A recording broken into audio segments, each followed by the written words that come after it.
dengan harta, tapi dia tidak mau berkurban, maka jangan dekat-dekat tempat sholat kami.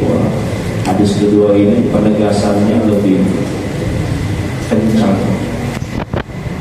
Karena itu wajib bagi yang mampu. Sunnah ini menurut keterangan yusabu ala fa'ilihi wa la yu'aqabu ala dzalika, diberikan pahala jika dikerjakan dan tidak disiksa jika ditinggalkan. Ada berwajib apa wajib? Yusabu ala fa'ilihi wa yu'aqabu ala dzalika. Ada yang mengatakan ala fi'ilihi dan ini sama ya, diberikan pahala jika dikerjakan dan disiksa jika ditinggal. Ini menurut Imam Hanafi, orang kaya gak kurban dosa. Menurut Imam Hanafi, orang kaya gak kurban dosa.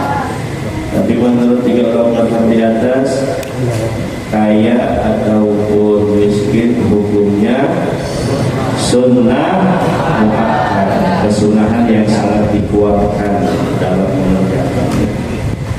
Jadi penting kalian sampaikan, harus kalian pahami ibadah kurban. Kemudian dalam kesunahan kurban yang sudah dibahas, bagi yang menyembelih disunahkan dalam keadaan bersuci, menghadap kiblat, membaca doanya Allahumma shalli ala sayyidina Muhammad wa ala ali sayyidina Muhammad. Bismillah wallahu akbar. Allahumma hadza minka wa laka, Allahumma taqabbal minni. Yang disunahkan bagi yang berkurban untuk tidak menggunting rambut dan memotong kuku. Idza ra'aitum hilala min dzilhijjah wa arada ahadukum ayyudhiya falyumsik an sya'rihi wa azfarihi. Falyumsik artinya menahan dari menggunting kuku dan memotong rambut. Di hadis tujuannya apa? Sumulun lil maghfirah. Sumulun lil maghfirah. Karena semua anggota tubuh kita dari ujung rambut sampai ujung kaki saat itu bagi yang berkorban diampuni dosanya oleh Allah Subhanahu wa taala. Makanya jangan ada apapun yang terpotong dari tubuh manusia. Ini pun hukumnya sunnah. Pernah ada jamaah yang bertanya, Pak Kiai, saya berkorban tapi saya terikat sama peraturan di PT. Kenapa? Di PT itu nggak boleh kukunya panjang, nggak boleh rambutnya gondrong. Sedangkan saya itu berkurban. Lalu bagaimana? Ya sudah, gunting rambut, potong kuku. Jangan sampai gara-gara melaksanakan satu hal yang bersifatnya sunnah, kamu dapat SP, dapat surat peringatan dari PT. Sebab wujuban syar'iyyah, kita harus mengikuti aturan yang wajib. Boleh gunting kuku, boleh gunting rambut. Tapi kalau situasinya tidak mendesak, jangan ada satu pun yang terpotong dari tubuh kita bagi yang berkurban. Tapi kalau kita yang kurban, nggak ada urusan. Dan sunnah yang menyembelih diri sendiri, kalau mampu diperlihatkan oleh orang banyak, disaksikan. Terutama yang berkorban itu ikut menyaksikan juga, karena fi awal qatlatin taqturu, satu tetes darah yang keluar dari hewan kurban ketika disembelih, sebelum darah itu jatuh ke muka bumi, kemudian kita melihat darah yang bercucuran, maka dosa-dosa orang yang berkorban dan menyaksikan diampuni oleh Allah Subhanahu wa ta'ala. Ini hukumnya semua sunnah. Ya. Adapun tadi tidak menghadap kiblat, tidak bersuci, kemudian tidak membaca doa, hukumnya sah atau tidak? Sah. Yang wajib dalam penyembelihan kurban adalah hewan tersebut harus terputus dua urat besar. Yang pertama, hulqum, artinya saluran pernapasan. Yang kedua, dari saluran pencerna. Ini 2 orang adanya di tenggorokan semua. Kita pun ada di sini 2 orang. Ya, yang nyambung ke pernapasan, yang nyambung ke pencernaan, itu aja. Adapun 2 orang wadah cair yang kanan kiri tidak harus terputus. Tapi untuk kehati-hatian, kadang yang menyembelih korban 4-4-nya diputus. 2 orang besar punggung dan mari, kemudian 2 orang kecil samping dan kiri, supaya aman. Itu yang wajib. Adapun menghadap kiblat, suci dari hadas, itu hukumnya sunnah. Paham? Nah, itu kesunahan kurban. Kemudian pertanyaan selanjutnya, kapan waktu menyembelih hewan kurban yang diperbolehkan? Ada 4 hari. 10 Dzulhijjah pada hari raya kurban, kemudian 3 hari pada hari tasyrik. Berapa? 11, 12, 13. Kullu ayyamit tasyrik dzabhun. Setiap hari-hari tasyrik boleh melakukan penyembelihan. Kemudian pertanyaan selanjutnya, bagaimana sih dalam pendistribusian daging kurban? Adapun Rasulullah pernah menerangkan, dan hadis ini, riwayat ini disampaikan oleh sahabat Ibnu Abbas, sulusan. Apa sulusan artinya? Sepertiga lil mudhi. Apa mudhi? Orang yang berkorban. Kemudian sulusan lil fuqara, sepertiga buat fakir miskin. Kemudian yang ketiga sulusan lil qarabah, sepertiga buat kerabat. Sekalipun mampu, dia boleh mengambil bagian daripada daging kurban. Tapi dalam pengelolaannya, apakah boleh memakan, boleh menjedarkan, boleh menjual, itu kita lihat siapa yang menerima. Kalau yang menerima fakir miskin, apa kemarin? Mutlaqut tasarruf, bebas pengelolaan. In ba'a, dia boleh menjual. In at'ama, dia juga boleh memakan. In tasaddaqa, dia juga boleh menyedekahkan. Bebas kalau orang miskin. Mau dapat kulit, dapat daging, dapat bagian apapun dari hewan kurban, boleh menjual, boleh memakan, boleh menyedekahkan kembali. Tapi kalau lil mudhi, bagi yang berkurban, atau lil qarabah, bagi yang mampu, kerabat, anak tolong, sanak famili, itu pentasarufannya dibatasi. Pentasarufannya dibatasi. Hanya sekedar boleh memakan dan boleh menyedekahkannya kembali. Paham? Dan lebih afdal dalam penerimaan hewan kurban itu, bagi yang berkurban nggak usah ngambil sepertiga, kebanyakan. Karena tujuan kurban adalah taqarruban ilallah, mendekatkan diri kepada Allah. Ya sudah, kita hanya menerima luqmatan au luqmataini, sepotong 2 potong saja, sisanya diapakan? Disedekahkan. Hebat. Nanti kamu kalau sudah mampu berkurban, ngambil seperlunya. Karena hakikatnya kurban adalah diyafatullahi lil fuqara'il muslimin, suguhan Allah untuk fakir miskin yang muslim. Makanya ketika orang fakir, hak tamlik, apa? Hak kepemilikan. Kalau kita diyafah, hanya hidangan saja, boleh nyobain, makanya gak boleh dijual. Bisa dipahami? Kemudian selanjutnya adalah hewan-hewan yang tidak boleh digunakan berkurban. Ada berapa cacat? Yang pertama, kedua,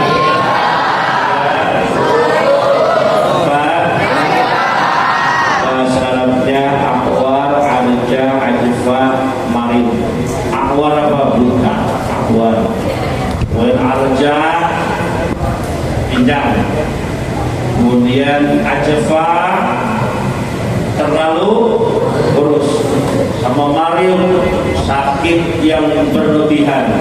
4 perkara itu. Kenapa? Karena 4 perkara ini cacat yang berhubungan dengan kualitas dan kuantitas daging. Kalau hewan ternak itu kualitas dagingnya kurang bagus, pincang kualitasnya nggak bagus, dan kuantitasnya juga mempengaruhi, termasuk kurus dan sakit. Adapun selain itu seperti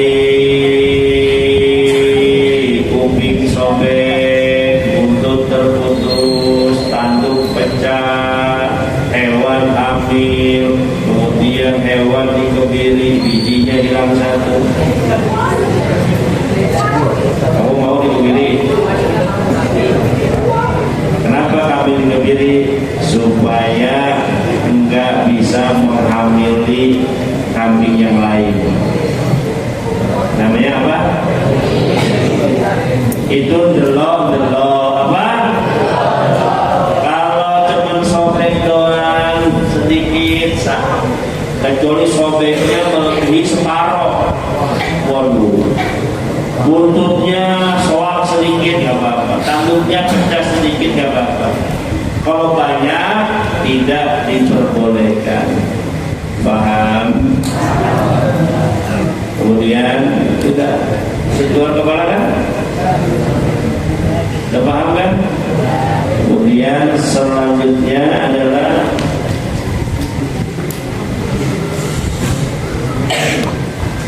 boleh nggak berkurban tapi belum akikah? Ini perlu disampaikan, kurban dan akikah itu 2 ibadah yang sama-sama sunnah, punya maksud dan tujuan yang berbeda. Sunnatun mustaqillatun, kesunahan yang berdiri sendiri. Mustaqillah, apa namanya? Mustaqillah. Dia mengatakan sunnatun maqsudatun, kesunahan yang punya maksud yang berbeda-beda. Gak ada hubungannya. Kurban dan akikah tidak ada hubungan, walaupun hewannya sama. Boleh ibil, boleh gonam, boleh bakar. Kurban akikah boleh onta, boleh kambing, boleh sapi, tapi tujuannya berbeda. Kalau kurban itu mendekatkan diri kepada Allah. Kurban qurba, wa idh qarraba qurbanan fatuqbil, idh qarraba qurbanan fatuqbil min ahadihima wa lam yutaqabbal min al-akhar. Dulu Qabil dan Habil juga qarraba qurbanan, dia berkurban. Zaman Nabi Adam punya anak namanya Qabil dan Habil. Itu berebutan perempuan, berebutan cewek. Nabi Adam punya anak bersama Siti Hawa. Wa fi riwayatin, dalam satu riwayat, khamsumi'ah. Berapa khamsumi'ah? 500 anak. 500 anak. Sekali ngelahirin kembar, oji-ojan.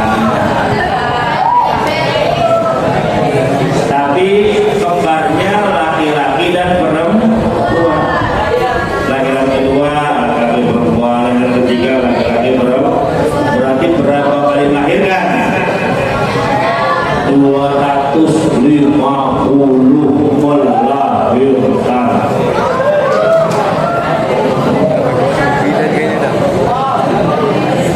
Nah, dijelaskan dalam satu hikayat, ya, Qabil dan Habil. Kalau Qabil itu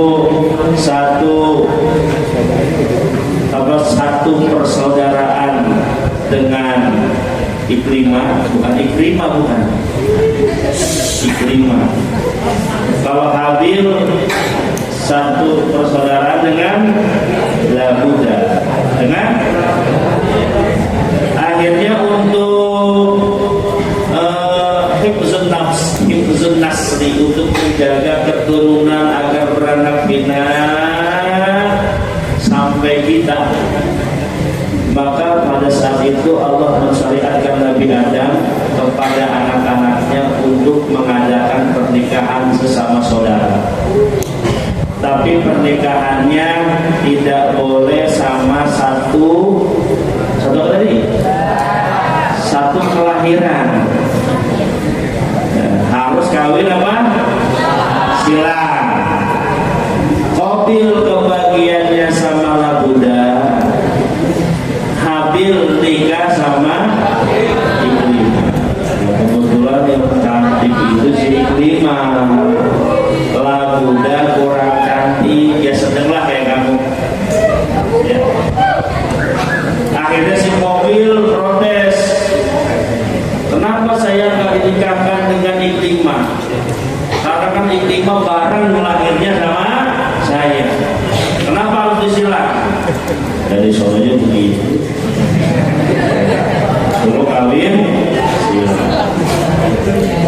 Ya, ada sebuah ayat ya.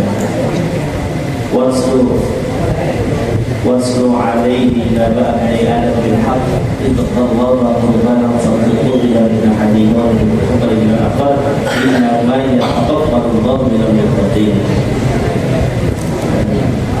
Akhirnya diundi, udah daripada rebutan cewek, diuji ketulusan. Asik, diuji ketulusan. Ya udah, kalian naik ke atas gunung, kalian berkorban. Berhubung si Qabil itu seorang petani, ya kan? Maka dia korban, dia sayur-mayur, tumbuh-tumbuh. Nah, si Habil seorang peternak, maka dia korban seekor kambing besar berwarna putih. Nah, tapi perlu menjadi catatan, ketika Qabil berkorban itu sayurannya kurang bagus, yang mau busuk, yang lain. Sedangkan si Habil pilih kambing yang besar, yang putih dan gemuk.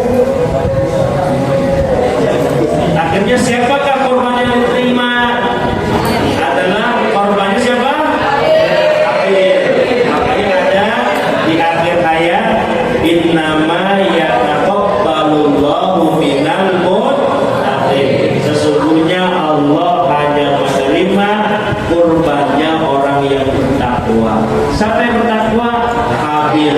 Makanya Habil dapat Ikrimah. Makanya yang ganteng-ganteng kayak Murko.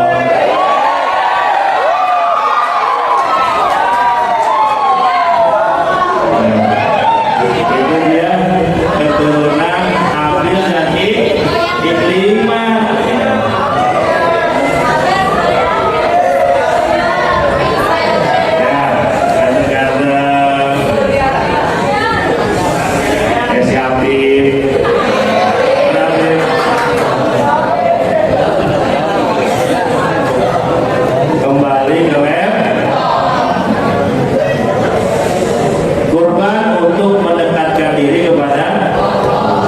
Sedangkan akikah itu sebagai wujud syukur kepada Allah atas diberi anugerah berupa anak. Ada hubungannya? Ada. Makanya sekalipun belum akikah boleh berkurban.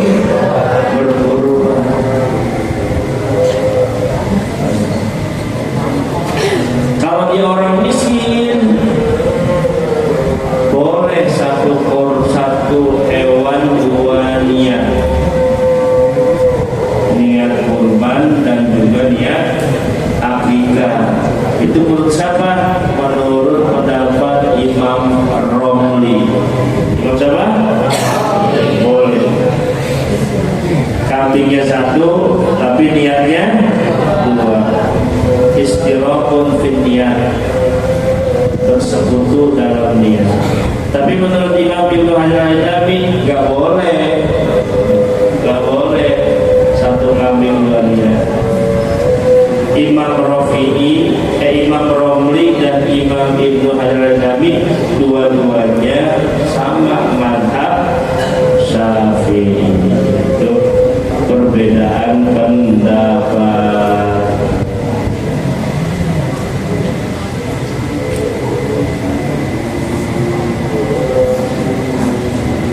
Bolehkah berkorban atas nama mayit?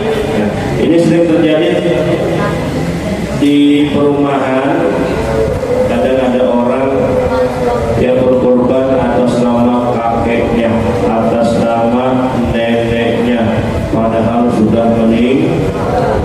Dalam mazhab Syafi'i, Imam An-Nawawi rahimahullah berkata dalam kitab Al-Minhaj, wala tadhiyata 'anil ghairi bil ghairi idnihi wala 'anil mayyiti idza lam yusibiha. Tidak sah kurban untuk orang lain selain dengan izinnya, dan tidak sah pula kurban untuk mayit jika ia tidak memberikan wasiat untuk kurban sebelumnya. Jadi kesimpulannya, kurban untuk mayit menurut mazhab Syafi'i hukumnya tidak sah, kecuali mayit tersebut sebelum meninggal berwasiat tolong dikurbankan. Begitu juga wala tadhiyata 'anil ghairi bil ghairi idnihi, kurban atas nama orang lain juga enggak sah. Kurban kebetulan orang kaya pengen berkurban atas nama CS-nya si Mufid. Ini kurban beli kambing atas nama Mufid untuk dikurbankan enggak boleh. Wala tadhiyata 'anil ghairi bil ghairi idnihi, tidak sah berkorban untuk orang lain kecuali atas izinnya. Kurban diam-diam beli kambing berkorban atas nama Mufid enggak sah. Wala tadhiyata 'anil ghairi bil ghairi idnihi. Tapi kalau pengen sah kurban harus bilang dulu, Mufid, tahun ini saya mau beli kambing berkurban atas nama kamu ya, boleh nggak? Oh iya, makasih ya kurban, semoga berkah. Bisa.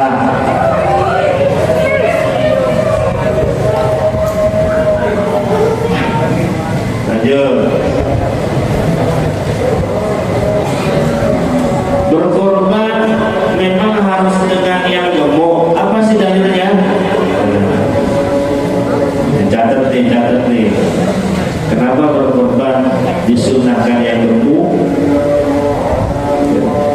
Kata Rasul, inna ahabbat duhaya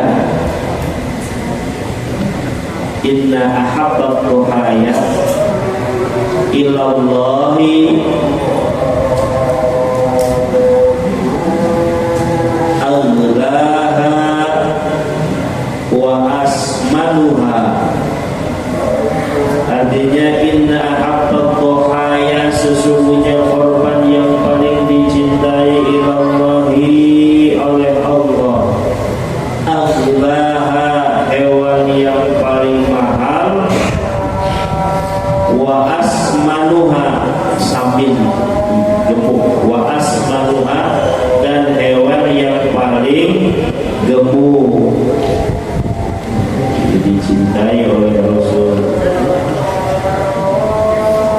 Korban yang paling biasanya nanti Idul Adha nih, korban yang gede-gede itu bapaknya Gesa ya.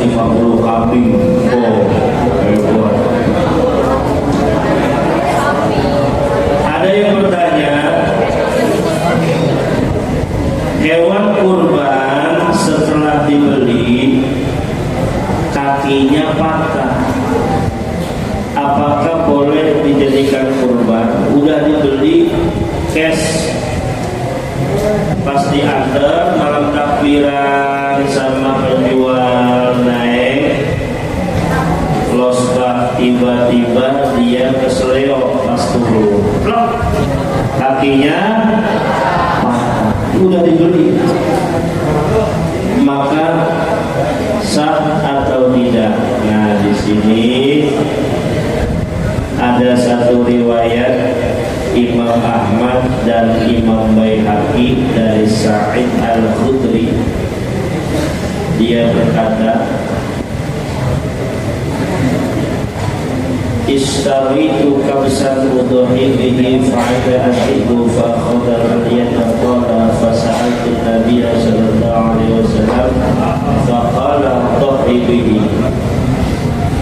Aku membeli seekor kambing untuk aku jadikan kurban.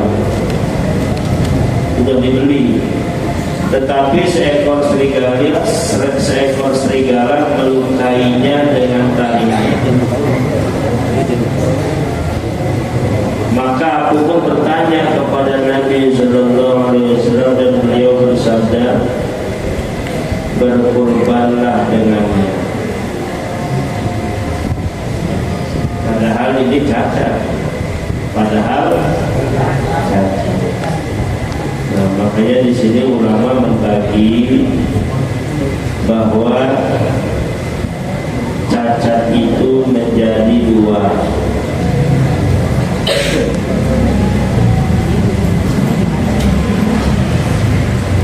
Ada aibun qadimun, cacat yang memang sudah ada sebelum dibeli.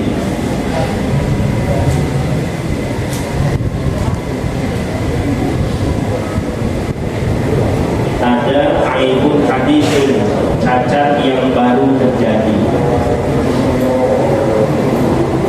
yang tidak diperbolehkan pincang buta itu sebelum transaksi kalian sudah tahu kondisi hewannya mengandung cacat, kemudian kamu beli.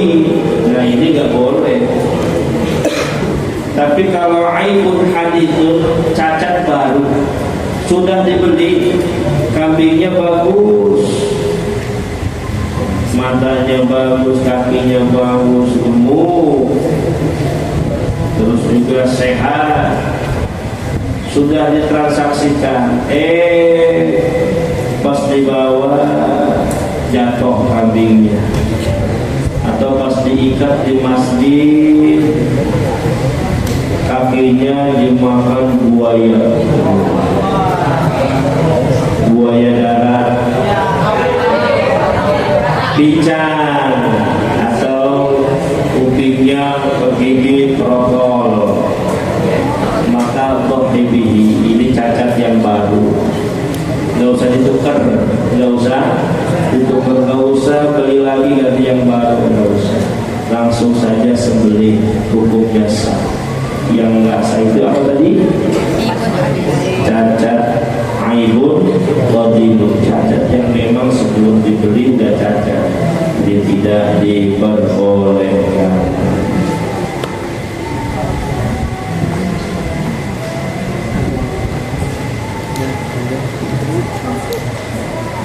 Wajibkah tukang jagal diberikan upah dari hewan kurban yang disembelihnya? Boleh-boleh saja, tapi jangan sampai menjadikan bagian hewan kurban sebagai pengganti dari upah. Misalkan seperti ini, Afrijal, tukang jagal,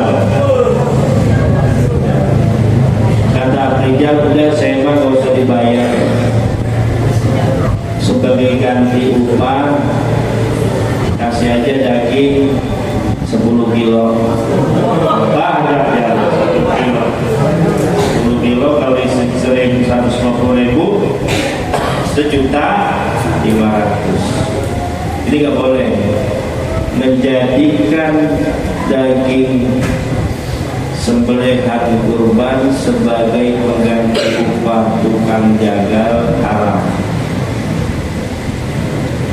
Tukang jagal harus diberikan proporsional sesuai dengan keahliannya. Berapa per kepala? Misalkan per kepala untuk kambing 200.000, untuk sapi 500.000. Itu motong doang dibayar. Adapun panitia memberikan sedikit dagingnya untuk tukang jaga atas nama sedekah, itu boleh atas nama sedekah. Tapi kalau atas nama pengganti daripada upah boleh nggak? Nggak boleh. Walaupun ucapan itu dari panitia, hukumnya haram. Kecuali artinya gini, udah saya mah gak usah dibayar, ikhlas, itu membantu dan mengamalkan ilmu. Tiba-tiba panitia datang ngasih kepala sama daging sama kulit. Artinya harus nanya, ini atas nama apa nih? Apakah atas nama pengganti daripada upah? Oh bukan, ini kan sedekah aja buat Bapak Afrika. Wah, itu boleh. Paham?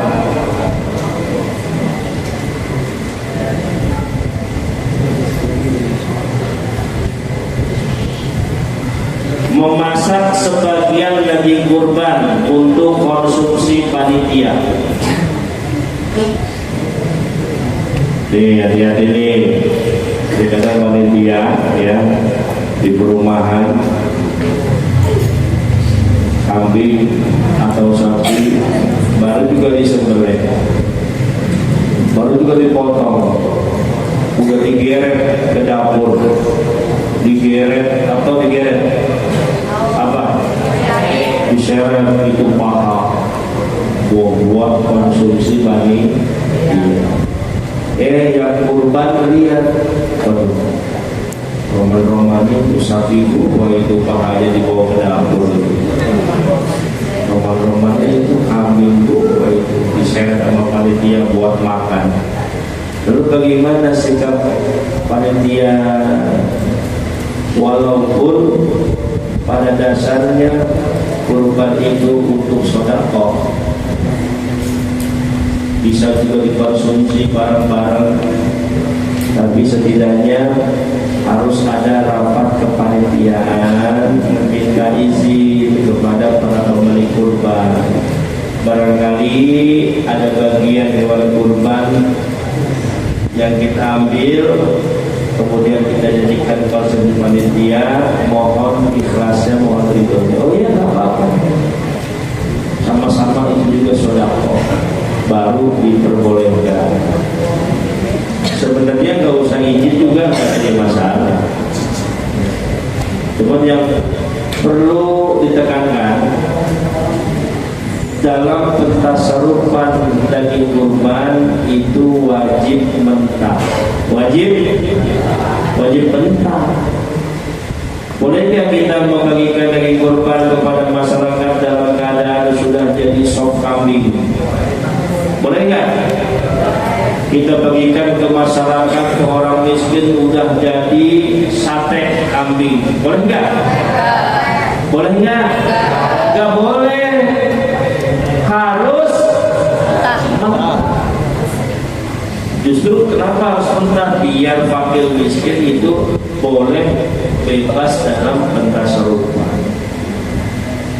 Nah, makanya untuk lebih hati-hati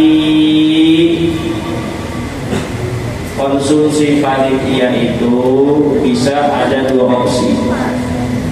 Satu, panitia membagikan kepada orang dapur dalam keadaan mentah. Nih, saya selaku panitia mendistribusikan kepada orang dapur untuk dikonsumsi, boleh.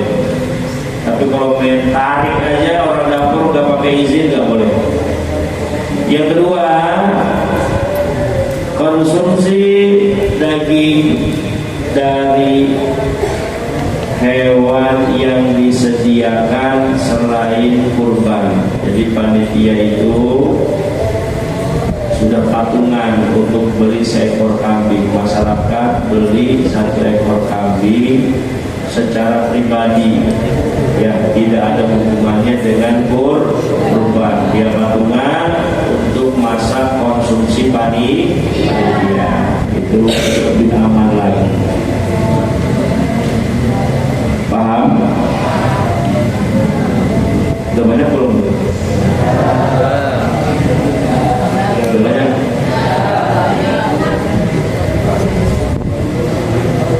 Masya Allah.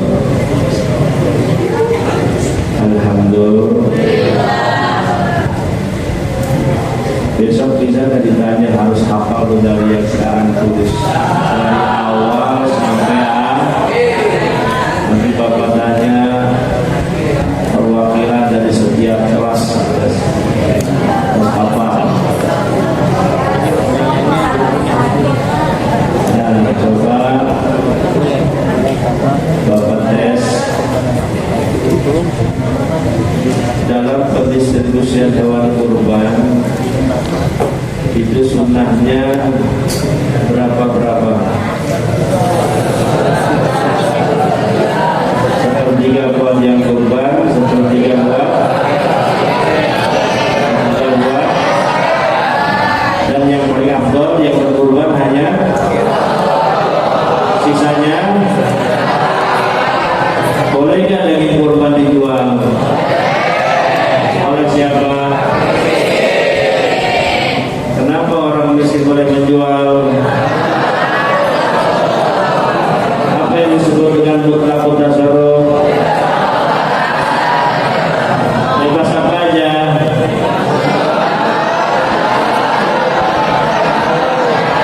Orang kaya boleh nggak dijual? Kenapa orang kaya boleh menjual?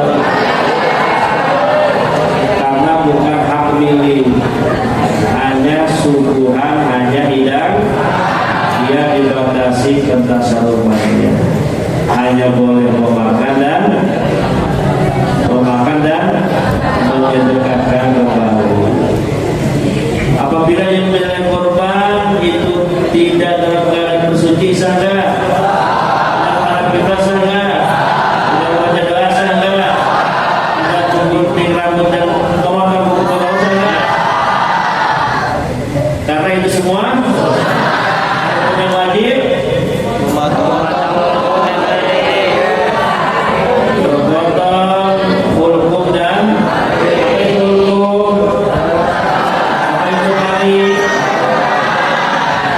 Ada pun bangunan tangan kiri namanya apa? Hukumnya apa? Hewan kurban yang boleh disembelih ada berapa jenis? Onta, terus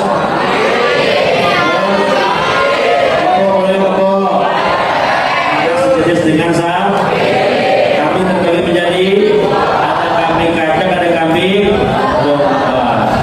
Boleh dia berkurban tapi berakikah? Kenapa? Karena akikah dan kurban sunnatun mustaqillatun, sunnatun maksudatun, sunnah yang berdiri sendiri dan sunnah yang punya maksud tujuan yang berbeda. Apa tujuan kurban?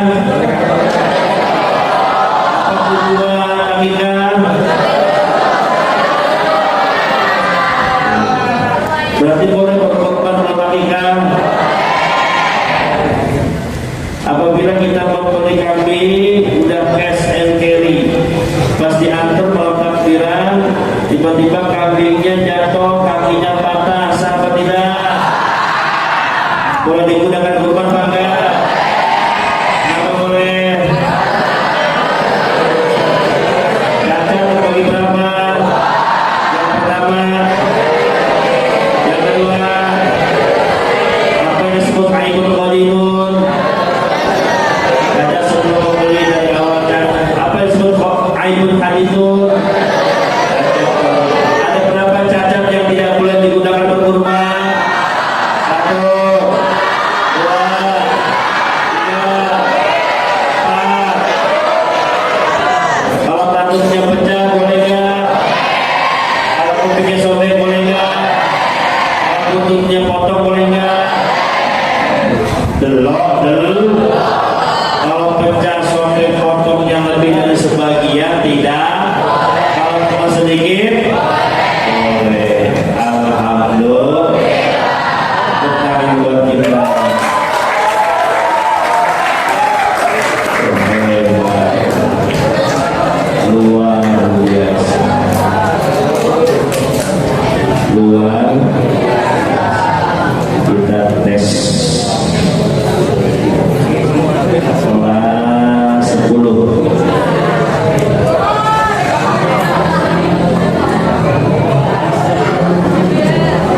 tapi dua niat. Boleh. Menurut sama siapa? Hah? Imam? Imam siapa? Kalau nggak boleh menurut sama siapa? Imam Hajar Al-Haytham. Ibnu Hajar. Kemudian pertanyaan selanjutnya, ada berapa kesunahan berkurban? Coba sebutkan. Tidak memotong buku, ataupun rambut, Terus, pisaunya saja.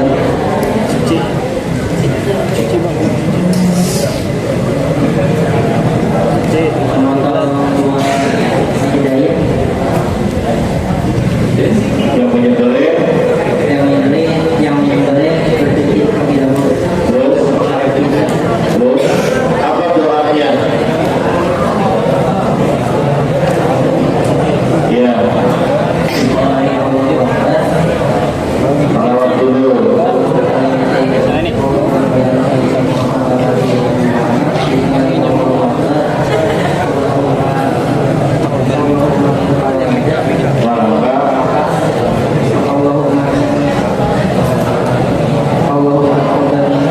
Ada berapa cacat yang tidak sah dalam berkurban?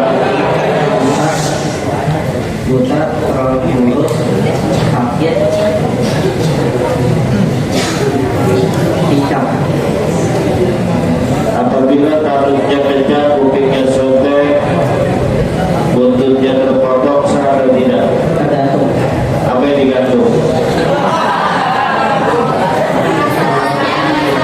Kalau kaitannya banyak, kita tidak tahu. Tapi kalau tidak tidak tahu.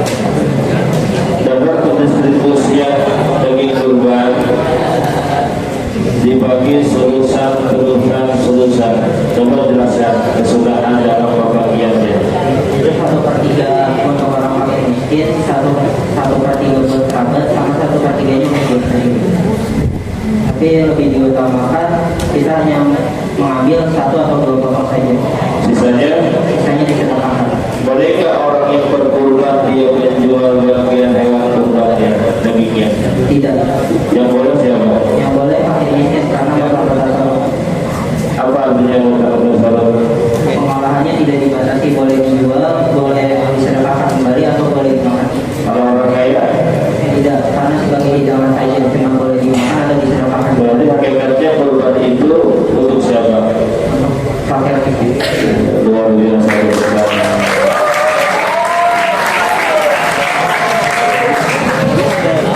Luar biasa. Cepat. Jadi sebenarnya tanpa harus kamu tulis sudah bisa ya. Apalagi kamu bantu dengan tulis.